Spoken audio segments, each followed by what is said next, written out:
Previously on Living Single. You didn't hit the goals, I guess, that you wanted to hit. That doesn't stop you from striving, from thriving, and still living your best life. If you have a goal and you don't meet that goal, I'm telling the people, and you don't meet that goal, then you just need to recreate your goal. You just need to revamp. Strategize. Okay? I didn't hit this mark. Okay, so what is my next mark? That's it. If you wallow in the mess and sit in that mess, I mean, whatever you give attention to and focus on will grow. Oh, bump it. We are living, where you at? Start over. We are living a single, in a millennial kind of world. I'm glad I got my girl. Keep your head up, boy. Keep your head up. That's right. Whenever this life gets tough, you gotta fight with my sister here sitting to my left. Am I right? True blue. We tight like glue. We are living. My very last question. You know, all of that summed up in this few little minutes. There's so much. What was the turning point? Because you made a decision that you wasn't going to stay where you were, that wasn't going to define you. And obviously things changed because now you've been married 13 years, you know, you have a career and a home to raise your beautiful family in. Like, where was that turning point, and how did you go from not being a single mother to where you are now? So, when I started, dating my husband was not something that was planned. As a matter of fact, okay, after I had my son, I was really getting into church. I had found a great church, a great support system in church. And I was literally like, I want to be married. Like, I don't want to have any more kids outside of marriage. And I prayed to God, and I was like, God, the next man that comes in my life, or that you send my way, I said, listen, if he ain't my husband, just let him keep on walking. I don't have time.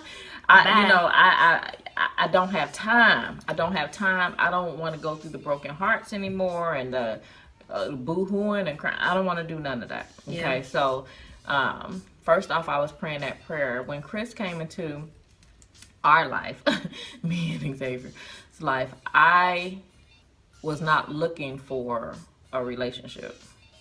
As a matter of fact, y'all heard what my prayer was, right? And so I was kind of like, I don't know, I really like him. He's really nice. And we were going to church together and, you know, praying together. We was doing a whole lot. And I didn't know. Like, I was like, okay, is this the feeling that I got before that deceived me?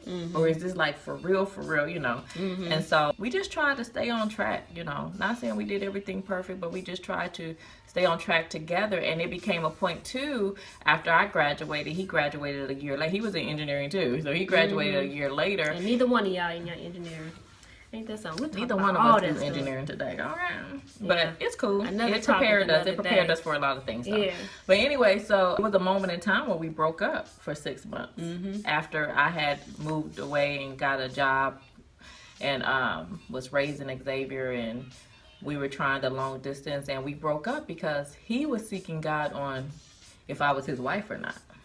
Right, and I was all devastated. I was like, wait a minute, I thought this was it, and oh my God, you know, what's going on? And then it turned back to forget him. I don't need, you know. And 6 months later, he called me and was like, you're it. You my boo thing. You my boo thing. Come marry me, and that's when you let things go and give it back to God, He'll bring it back to literally. And that is the ultimate, or the underlying current, shall I say, is really surrendering your single life, whether you are single with a child, whether you are single striving to, you know, get a career, wherever you're at, surrendering your life to the one who created life, to God up above, because He has all the answers and He will help you navigate through whatever situation that you are in. And I would say, because you surrendered your heart to Him, He opened up the door for you to walk into your calling and your purpose in womanhood as a mother. And He does this in all of your imperfections. Absolutely. When you don't do things right, when you take the wrong steps, when you don't listen to His voice all the time, like, God is always graceful. He's always there for you. He's always riding for you. And like, He is your biggest number one supporter in your life. And so I would say, don't get caught up on the mistakes. Just do better. Let's do better. Do better. Do better. And you know what? If you keep following She Abundantly, one of the reasons why everybody, becoming a single mother doesn't always result in how my sister became a single mother with picking the wrong guy and all that different kind of stuff. But people become single mothers because, husbands die, or just situations in life. So I never want to pigeonhole and say all single mother, who it comes from that. But I will say, one of the biggest reasons why so many women become single mothers is because they don't know how to respect sex. They don't understand the purpose of sex and why it should be honored within the confinements or boundaries of a committed relationship such as marriage. So keep following She Abundantly, because I'm going to be releasing some content that I think you're really going to enjoy, and it's going to be all sex centered, and we're going to have an all-out conversation about everything about sex and how to live your best life and honor and respect sex. And get your best life from it. So. And I want to say one thing. You just said something. You said choose the wrong guy. So I don't want to say that it's necessarily the wrong person, because I believe that God can also send you the right person, and we ourselves can destroy the situation. That's by true. What we do, what we don't do, you understand what I'm saying? So you can, I don't want to say the wrong person if it's the person is bad or, it's just that sometimes immaturity, that's true. Where we are in life, how we decide to handle conflict, how we decide to handle situations can make a situation that could be right totally wrong. Now that's true. Right? That's true. And I take that. Right. So I don't want to necessarily say like somebody's wrong, somebody's right, somebody's, because I didn't always do things perfectly either.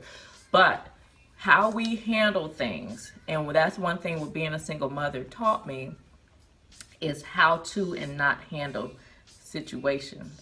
And you learn that throughout life. Just life in general would teach you that. But the key is, in moving forward, whether you're a single mom, somebody that took on somebody else's kid, like whatever that situation may look like, learn from your successes and learn from your failures. Okay? Learn from them.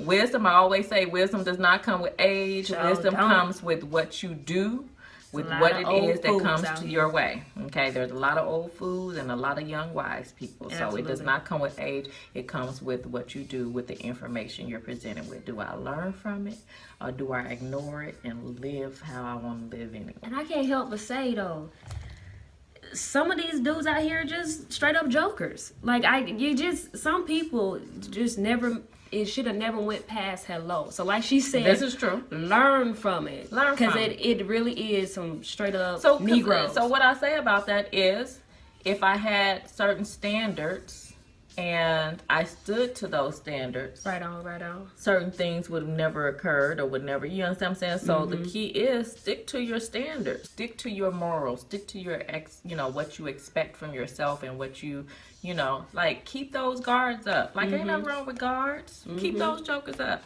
Please.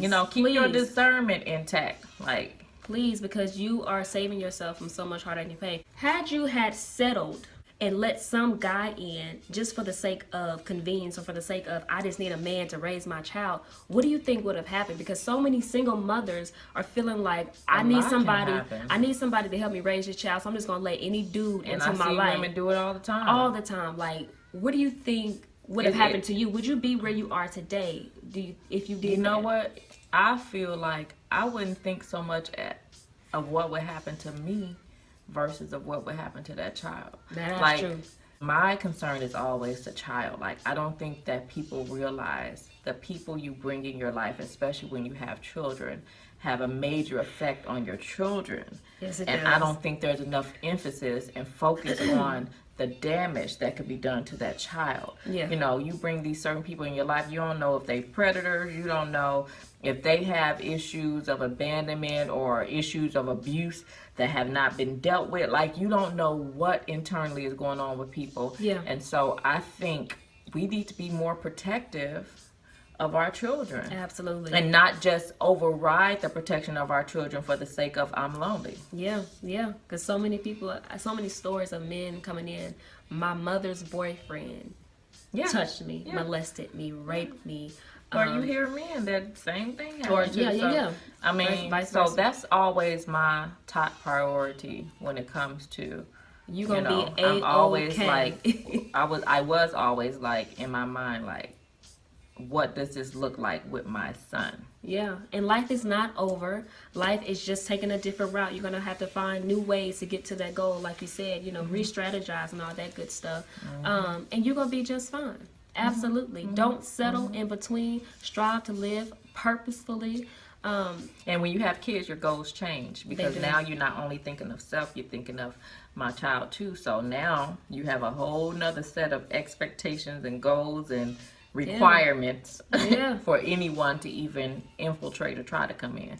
So we're gonna have to have 3 or 4 parts about navigating that walk with even choosing the right person of how to, who's gonna be in your child's life. Because let me tell you, I'm so glad you picked who you picked. Because not only is he a blessing to your baby's life, but he a blessing to my life. And your future babies. To mine and mine. And your future babies. He a blessing to my future baby's life? Okay, yeah. Wherever they at, I didn't know I was going to. All right, yeah. But where Brittany husband at? Where he at? I'm living my best life. Where Brittany husband at? Living my best life. Hey. See, I can't help. Look, I can't get that out of my head. Just that part only. Ain't nothing wrong with living your best life. I really hope you guys were encouraged. My sister was dropping some major jewels, major nuggets out here in the streets. I hope it helps somebody. Y'all got a taste of what I have gotten for a lifetime. So I'm very, very grateful. If you want to hear about other topics, if you want other perspectives on what it is living a single life, like comment below, DM me wherever you see this, and let your girl know so that we can present that information to you. So good job, Talana, my sister. You growing up out here in these streets. I'm growing up. Check out sheabundantly.com, where I have nothing but truth, music, fashion, and all kinds of good stuff in between. I'm on Twitter, Facebook, Instagram, and YouTube. Of course, yes, girl, where I talk that real talk that you need, that we need, just like this. And until next time, holla at your girl. Peace.